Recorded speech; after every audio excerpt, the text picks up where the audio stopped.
Before we get started, I just need to know, Pastor Warner talked on Sunday about ice cream.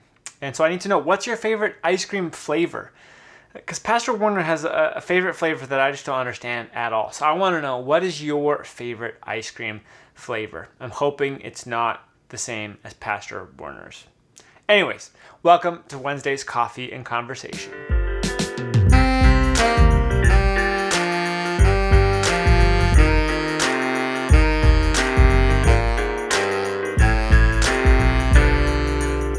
Welcome back. Another Wednesday, another coffee and conversation.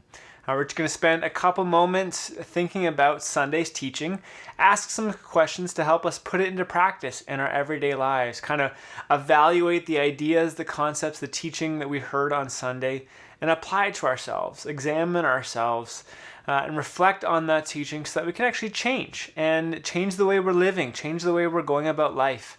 And the goal and hope is that we come closer to how God wants us to live, that we will follow after Jesus and walk out our faith every day. Right now we're in this great series called Gradual Additions, based off of Galatians 6, verses 7 and 8, which talks about this principle that a person reaps what they sow. That these little things that we do every day actually add up over time in greater ways, and they affect the way we live. And negative and positive outcomes can be traced back to the seeds that we plant and that we're growing in our lives. So the first week was kind of an introduction to this topic. This past week looked at three principles of this, three aspects of this principle. That you reap what you sow. So here are three kind of questions to help us think about Sunday's teaching. Again, if you missed it or you want to listen again, you can just go find it on our website, wordandfullgospel.com/sermons. Question number 1. Why do we place blame on others? Pastor Warner expanded on this idea that when things go wrong for us, when something bad happens, when things don't go the way we want them to, it's easy when we have this tendency to heap blame on others. He shared the story of a guy who was trying to basically sue himself because he ran a truck into his car, and he tried to blame the company and say, well, I wasn't trained enough on this truck, and so it's their fault. Why do we have this tendency to blame others when things go wrong, when things don't happen the way we want them to? It's not just that we blame other people around us. Sometimes we even blame God for things that go wrong in our lives. So why do we have a tendency towards that?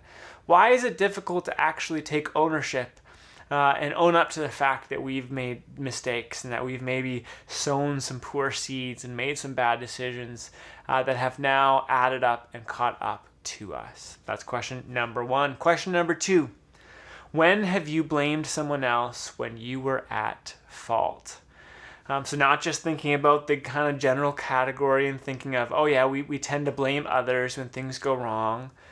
But think specifically now. When's a time that you actually experienced something negative and maybe you blamed someone else when really you were at fault? Now the reality is, we don't have control over everybody else and over everything in our circumstances. So there are times where we experience something negative that it's not our fault. That's not what we're talking about here. We're taking the time to reflect on what is something that it was my decisions, it was my fault for this negative outcome, but I chose instead to blame others.